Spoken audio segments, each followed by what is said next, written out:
In the course of this lecture demonstration, we're going to look at 4 ballets by George Balanchine: Apollo, the Four Temperaments, Agon, and Tchaikovsky Pas de Deux. In each of these ballets, as he did with many of his creations, Mr. Balanchine made revisions to the original choreography after the premiere. We start with Apollo, which premiered on June 12, 1928 in Paris as a commission for Serge Diaghilev's Ballet Russe. Balanchine speaks candidly of the effect of Stravinsky's score, calling Apollo a turning point in my life, a revelation.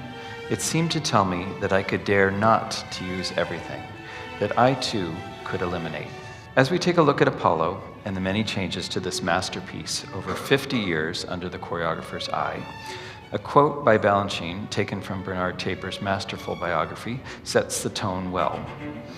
In the wake of a small uproar over the omission of the birth scene from Apollo and a restructuring of the apotheosis, along with the removal of the staircase that had come to represent Mount Parnassus, Balanchine offered this explanation, and I suspect if he could weigh in on this lecture, he would say the same thing.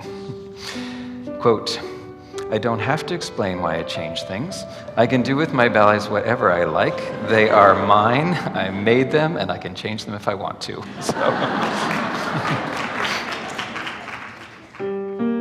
Once the lute is in hand, there's a strength that Apollo now has. And the version that's done more commonly today is that the curtain goes up and we see Apollo with the lute. I think it's an easier role to dance as far as understanding character with the birth, and without, all of that has to be conveyed just in this solo.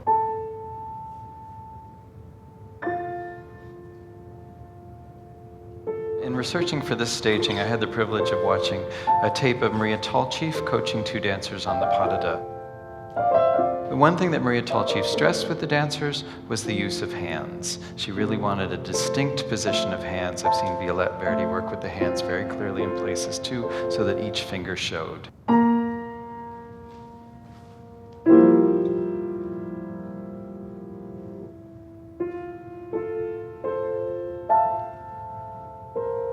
The other thing was that she wanted Terpsichore to have a constant awareness of Apollo without looking directly at him, so that it was just sense nearby, without being directly alluring, but just that conscious connection between the two.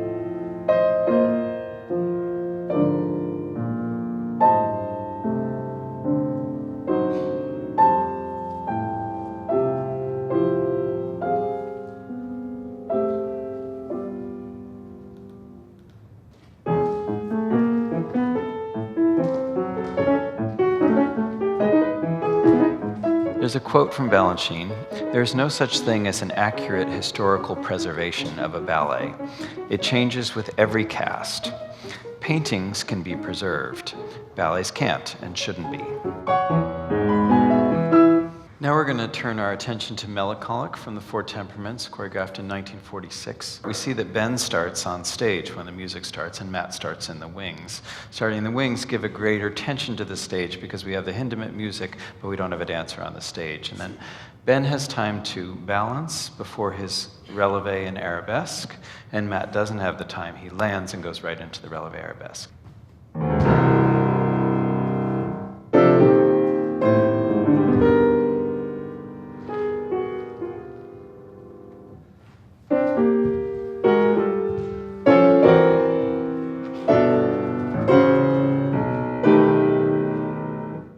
You'll notice changes in the use of the elbows. You'll see a softness in how Ben uses his arms, and you'll see a much more angular approach, like a jabbing into the ribs that Matt has when he does it.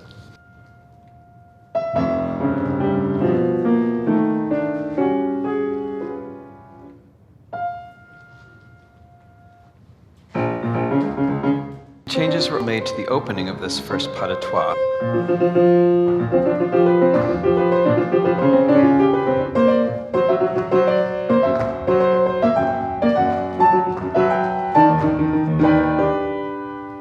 the showstopper Tchaikovsky Pas de Deux was perhaps revised more than any other piece with the intention of showing an individual's particular technical strengths and bravura moments.